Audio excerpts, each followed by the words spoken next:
Hey guys, today we kind of got a behemoth of a lesson. We're going to be going pretty fast, but we're building on what we learned yesterday with those absolute value graphs. Yesterday we learned about H and K and how that shifted my graph around. Today we're adding one more letter. Now, as we go through today's lesson, you might see a B running around every now and then. We're going to ignore that guy, okay? That guy does not matter, and we're not going to really be learning about it at all this year.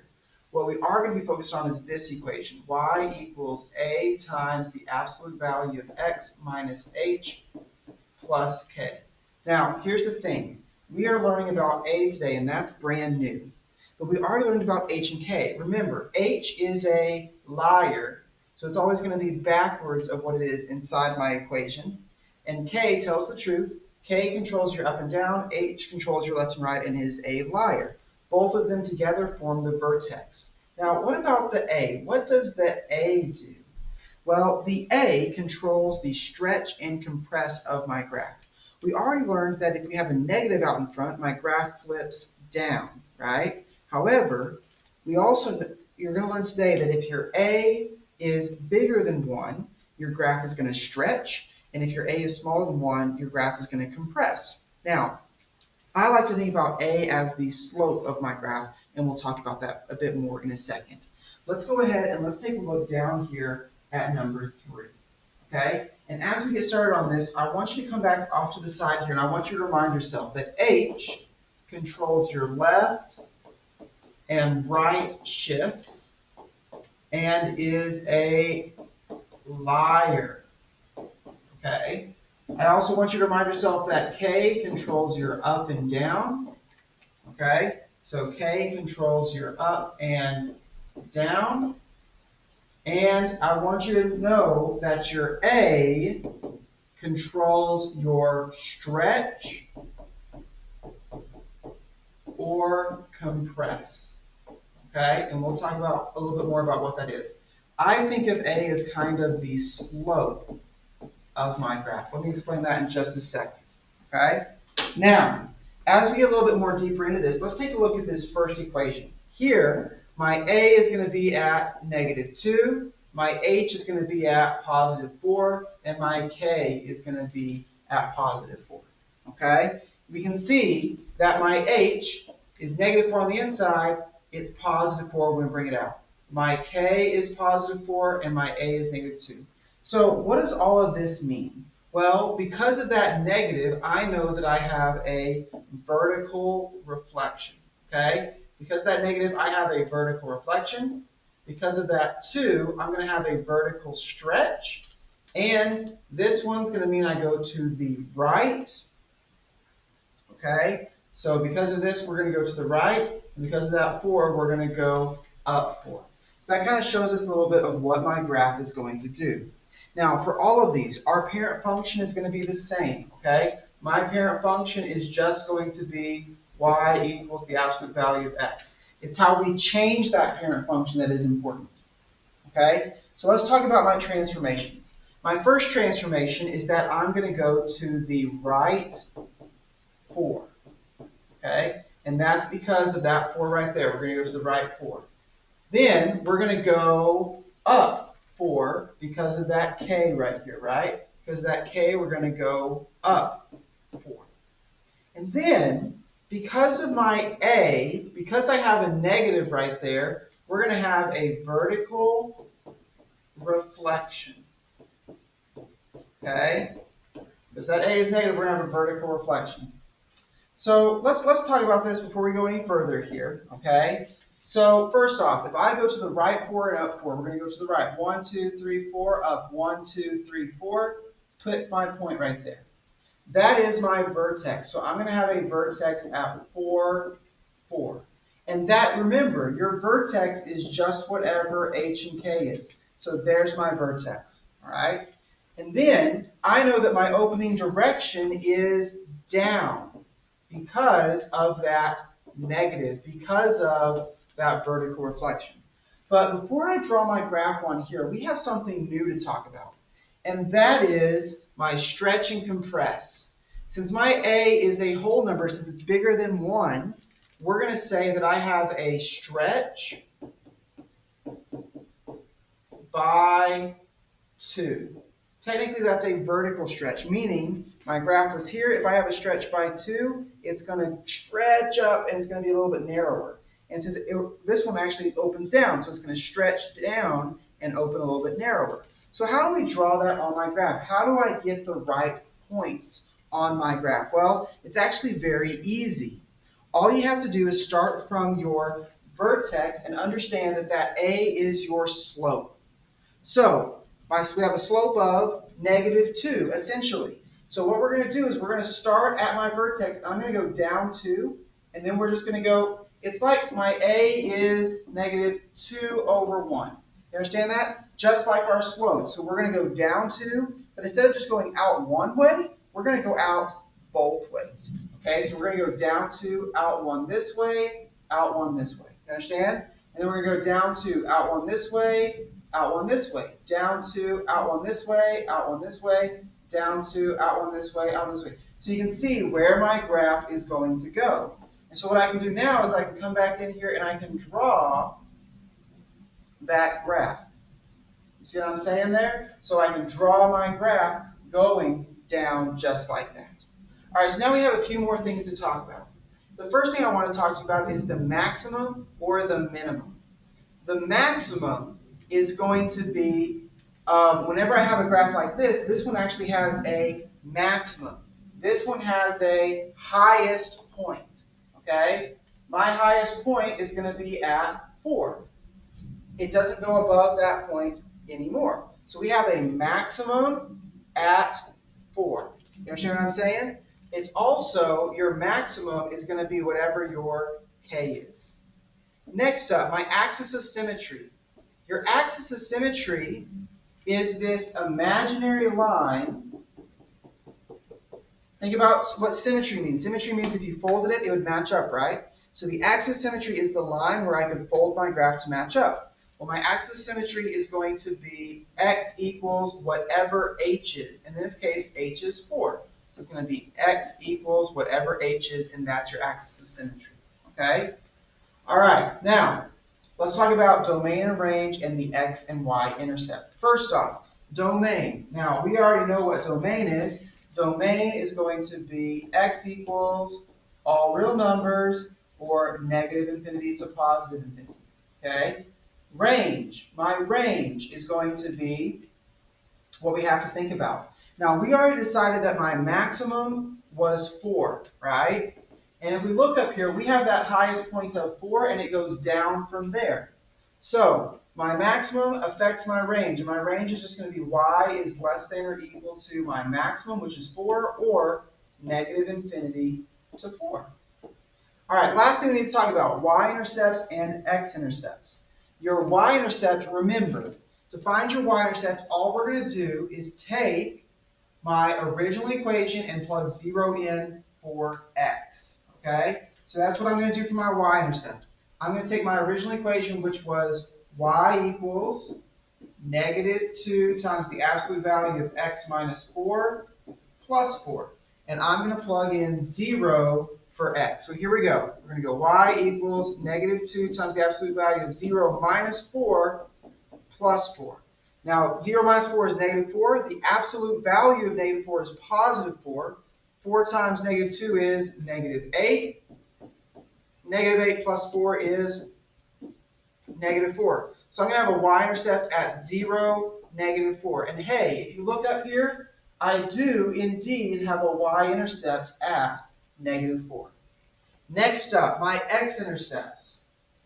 My x-intercepts, what we're going to do here is we are going to plug in, 0 for y and solve it that way.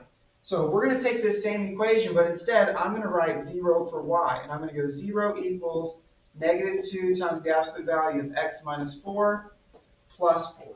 Now notice here how it says x-intercepts, because remember, if we're solving an absolute value equation, we might get 2 answers. Okay? So, to solve this, first thing I'm going to need to do is -4 to both sides. That's going to give me -4 equals -2 times the absolute value of x minus 4. Then I'm going to divide both sides by -2. And I'm going to get the absolute value of x minus 4 equals 2. Then, now that I have the absolute value by itself, I can split this up into two problems. I can go 2 equals x minus 4 and negative 2 equals x minus 4. You just thought we were done solving these kinds of problems, didn't you? Now, if I add 4 to both sides here, I get x equals 6. If I add 4 to both sides here, I get x equals 2. So my two x-intercepts are going to be at 2, 0 and 6, 0. Now, if we look back at my graph up here, you can see that I have precisely that. I have an x-intercept at 2, 0 and at 6, 0. So, could you look at your graph to find your x-intercepts and your y-intercept? Yes, but sometimes we can graph it a little sloppy, so it helps to know how to solve it as well. All right? Okay, let's turn the page, and then on this next page, I want you to see how I have worked all of our stuff already, and we're going to go through and just talk about it real quick. So, on number 4, we have g of x equals absolute value of x minus 3. So, for this one, we just go down 3 because we have a negative 3 for my k. Here, we have an a of 2, so that's going to be a stretch by 2. We're going to go left 1. Here, we have a vertical reflection because of that negative in front. We're going to go to the right 5 because we have a minus 5 in there. Remember, so the opposite's a liar. And then we're going to go up 2 because of that k.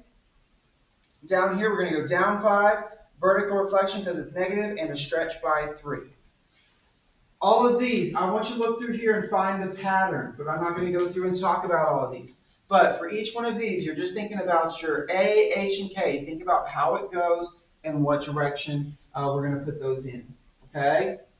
All right, down here real quick on number 13 and 14. Number 13, if you wanted to shift this graph down 4, well, and left 5. Well, down 4 is easy. All we would have to do is minus, oops, hate it when it does that. All we would have to do here is minus 4 to that 8.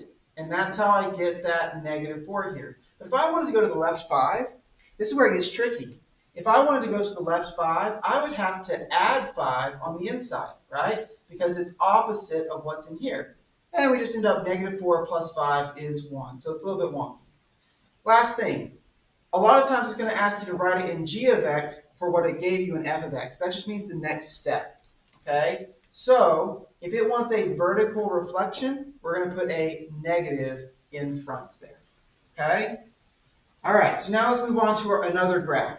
So once again, remember your A controls your stretch and compress, and it's like your slope. Your H, left and right, your K, up and down. So here we go. So we have an A of 4 on this problem, an H of negative 2, and a K of negative 3. Notice how that is backwards to what's inside there. Your parent function is going to be the same. It's going to be y equals the absolute value of x, and we're going to have some transformations. So for my transformations here, we're going to go first, because of my h, we're going to go left 2. Because of my k, we're going to go down 5. Because of my a, we're then going to have a vertical stretch by 4. So let's go ahead, let's find my vertex for this. Okay? So my vertex, I'm going to put a vertex at negative 2, negative 3. And that vertex is going to be at negative 2, negative 3 because at negative 2, negative 3, that's my h and my k. And remember, your vertex is always just whatever h and k is. So we're going to point at negative 2, negative 3. That's going to be my vertex. Then my opening direction I know is going to be up, just like normal. But before I draw this out here, we have to remember what my a does. And remember, my a is 4. So instead of just going up 1 over 1, we're going to go up 1, 2, 3, 4 over 1. Up 1, 2, 3, 4 over 1. And look how narrow this is now. If I go up again, 1, 2, 3, 4 over 1, up 1, 2, 3, 4 over 1, my graph suddenly becomes very skinny. All right? So my graph here is then going to be very thin, very skinny there. Okay? Okay, so now we can answer the rest of these questions. First off, max or min value. This one is actually going to be a minimum value. Okay, and that minimum value is going to be right here at -3. Remember, your K is really what affects your minimum value. So my minimum value is going to be there at -3. That's how low it goes. That's going to affect my range in just a second. My axis symmetry, remember your axis of symmetry is x equals whatever h is.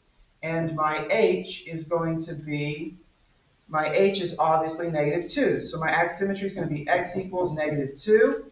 And we're going to have that right there. There's my axis of symmetry. Then, my domain and range. We already know what this is. My domain and range is going to be, my domain is x equals all real numbers, -infinity to +infinity. And then my range, the lowest my range goes is -3, and then it's going to go up from there. So my range, we have a minimum, so my range is going to be y is greater than or equal to -3 or -3 to infinity. Then my y-intercept. Now, I'm not going to solve for on this one. Just remember, you could plug in 0 to your original x to get your y-intercept, but you can just see that your y-intercept's right there, can't you? Your y-intercept's going to be at 1, 2, 3, 4, 5. So my y-intercept's going to be at 0, 5. Okay? So, there we go. Next up, find the following information for this graph. So we got a lot going on here. First off, our parent function, the same. Y equals absolute value of x. It's always going to be the same with that. Second, we can find my vertex. And once I know what my vertex is my at 2 of 1, 2, 3, 4, 5, 6. So my vertex is at 2, 6. I can immediately tell you, once I know what my vertex is, my h is 2 and my k is 6. The next thing I need to do is go from that vertex and find a couple points out here for me to count to. So here, I can use this to find my slope. I'm going to go down 1, 2, 3, and then I go out 2 to both sides. So my A is going to be 3 over 2, down 3, out 2. And it's also going to be negative because we are opening down. So I can write my equation for this. My equation is going to be y equals -3 over 2, absolute value of x minus 2 plus 6. Okay? So that's what we're going to end up with. All right, my axis of symmetry is just what your h is, right? Here's my axis of symmetry. My axis of symmetry is going to be x equals 2, because that's what h is. My opening direction is obviously down, and so that's what made it negative. We're going to have a maximum value at my k, so my maximum value is going to be 6. My domain is all real numbers, -infinity to +infinity. And then my range is going to be, we have that maximum value at 6. So my range, we sit here at 6, and then we're going to go down. So my range is going to be y is less than or equal to 6, or -infinity to 6. And then my y-intercept, you can see it very clearly. My y-intercept is going to be at 0, 3. My x-intercepts are going to be here and here at 1, 2, 3, 4, 5, 6, 0, and at -2, 0.